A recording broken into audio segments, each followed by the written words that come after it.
नमस्कार दोस्तों, मैं सौरभ पाल स्वागत करता हूं आपका जीएस के एक और नए वीडियो में। वीडियो को शुरू से लेकर अंत तक ज़रूर वॉच कीजिएगा। आपके लिए चैलेंज है कि आप इन प्रश्न में से कम 8 प्रश्न का सही जवाब देकर बताओ। ईमानदारी से कमेंट बॉक्स में बताना कि आपने कम से कम 8 प्रश्न का जवाब सही करना ही करना है, ठीक है? अगर आप उससे कम करते हो तो मैं समझ जाऊँगा कि आपकी तैयारी अच्छे से नहीं चल रही है। तो इसमें ऑप्शन नहीं दिए गए हैं, मैं सिर्फ डायरेक्ट इसका आंसर बताऊंगा। आप लोग सुनिएगा क्वेश्चंस को और तुरंत अपने मन में मतलब उसका आंसर आ जाना चाहिए, ठीक है? तो 8 प्रश्न कम से कम आपको सही करने हैं। आपके लिए चैलेंज करता हूँ, ठीक है? आपको चैलेंज करता हूँ, कम से कम 8 प्रश्न आपको सही करने हैं 15 क्वेश्चन में, ठीक है ना? तो चलो समय नहीं गवाते हैं। पहला सवाल देखो क्या है। पहला सवाल ये है कि एक सेकेंड, चलो, भारत में सबसे अधिक साक्षरता दर वाला केंद्र शासित प्रदेश कौन सा है? भारत में सबसे अधिक साक्षरता दर वाला केंद्र शासित प्रदेश कौन सा है? तो इसका करेक्ट आंसर हो जाएगा लक्षद्वीप, ठीक है? लक्षद्वीप इसका करेक्ट आंसर है। भारत में सबसे अधिक साक्षरता वाला केंद्र शासित प्रदेश का नाम है लक्षद्वीप। मैं क्वेश्चंस को बार बार इसलिए रिपीट करता हूं ताकि आपको अगर नहीं भी पता है तो माइंड में फिट हो जाए, ठीक है? चलो अगला सवाल देखो। लक्षद्वीप जो है सबसे अधिक साक्षरता वाला केंद्र शासित प्रदेश है, ठीक है? भारत का सबसे अधिक साक्षरता दर वाला केंद्र शासित प्रदेश लक्षद्वीप है। क्लियर हुआ? चलो अगले सवाल की तरफ चलते हैं। अगला सवाल ये है कि भारत में साक्षरता दर की गणना में किस आयु वर्ग को शामिल किया गया है? भारत में साक्षरता दर की गणना में किस आयु वर्ग को शामिल किया गया है? तो 7 वर्ष और उससे अधिक, ठीक है? 7 वर्ष और उससे अधिक लोग जो है शामिल किए गए हैं साक्षरता दर की गणना में, ठीक है ना? चलो अगले सवाल की तरफ चलते हैं। अगला सवाल ये है कि भारत में एक सेकंड, भारत में साक्षरता दर के सुधार के लिए शुरू की गई प्रमुख योजना क्या है? साक्षर भारत में साक्षरता दर सुधार के लिए शुरू की गई प्रमुख योजना क्या है? तो इसका आंसर है सर्व शिक्षा अभियान, ठीक है? भारत में साक्षरता दर के सुधार के लिए शुरू की गई प्रमुख योजना है सर्व शिक्षा अभियान। इसका करेक्ट आंसर हो जाएगा, ठीक है? चलो अगला सवाल देखो। लोधी वंश का संस्थापक कौन था? लोधी वंश का संस्थापक कौन था? इसका आंसर है बहलोल लोधी। याद रहेगा, बहलोल लोधी। भैया लोधी वंश का संस्थापक बहलोल लोधी था। कमेंट बॉक्स में जरूर बताना। वीडियो के एंड में आप लोग कमेंट बॉक्स में जरूर बताइएगा कि आपने 15 क्वेश्चंस में कितने प्रश्न का आंसर सही से किए हुए हैं। कम से कम 8 तो करने ही है, ये आपके लिए चैलेंज था, ठीक है? याद रखिएगा, 8 से कम नहीं करने हैं भाई। चलो अगले सवाल की तरफ चलते हैं। चैनल को सब्सक्राइब कर लीजिएगा अगर इसी प्रकार से आपकी तैयारी चल रही है और तैयारी करनी है तो। चलो अगला सवाल है कि उत्तर प्रदेश में स्थित आगरा शहर की स्थापना किसने की? उत्तर प्रदेश में स्थित आगरा शहर की स्थापना किसने की? तो इसका जवाब हो जाएगा सिकंदर लोदी ने। 1504 ईस्वी में किया था। सिकंदर लोदी ने 1504 ईस्वी में आगरा शहर की स्थापना की थी, ठीक है? चलो अगला सवाल देखो। पानीपत का प्रथम युद्ध कब हुआ था? पानीपत का प्रथम युद्ध कब हुआ था? तो 21 अप्रैल 1526 को। ये डेट याद रखना, बहुत ही महत्वपूर्ण सवाल है भैया, ठीक है?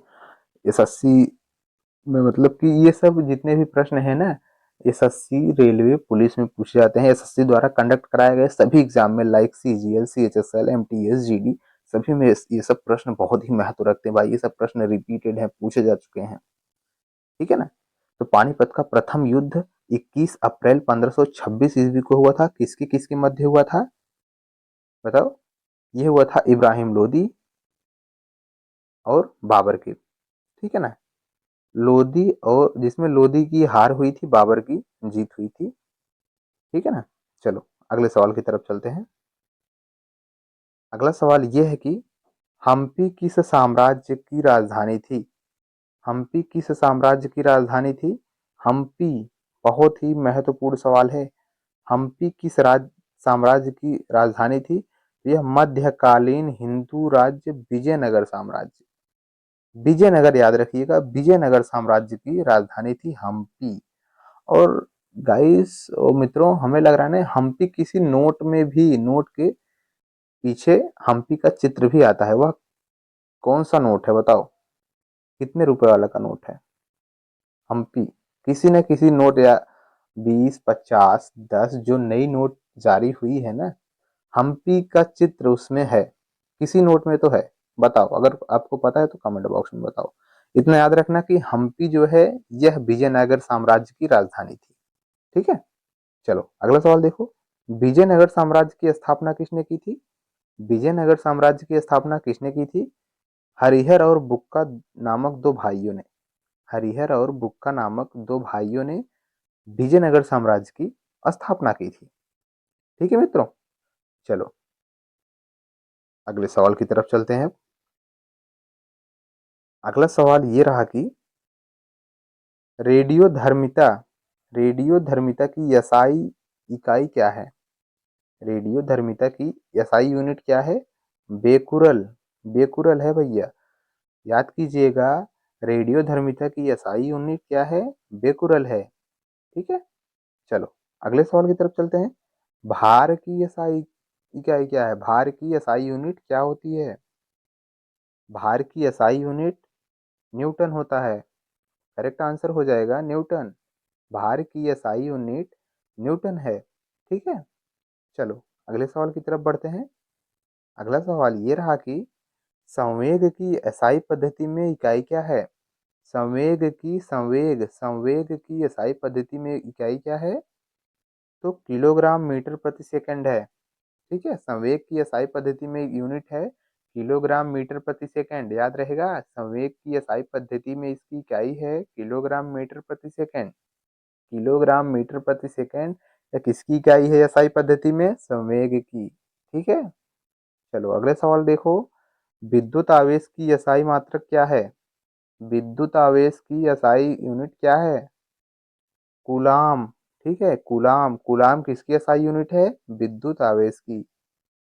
विद्युत आवेश की एसआई यूनिट क्या है? कूलाम। ठीक है, विद्युत आवेश की एसआई यूनिट क्या है? कूलाम। चलो अगले सवाल की तरफ बढ़ते हैं। अगला सवाल यह है कि प्रकाश वर्ष की इकाई क्या है? प्रकाश वर्ष की इकाई क्या है? दूरी, डिस्टेंस। ठीक है, 1 लाइट ईयर बराबर क्या होता है? ये दूरी होता है। ठीक है, प्रकाश वर्ष की इकाई क्या है? दूरी, डिस्टेंस। ठीक है ना, चलो अगले सवाल देखो क्या है। महमूद गजनवी ने भारत पर कितनी बार आक्रमण किया था? महमूद गजनवी ने भारत पर कितनी बार आक्रमण किया था?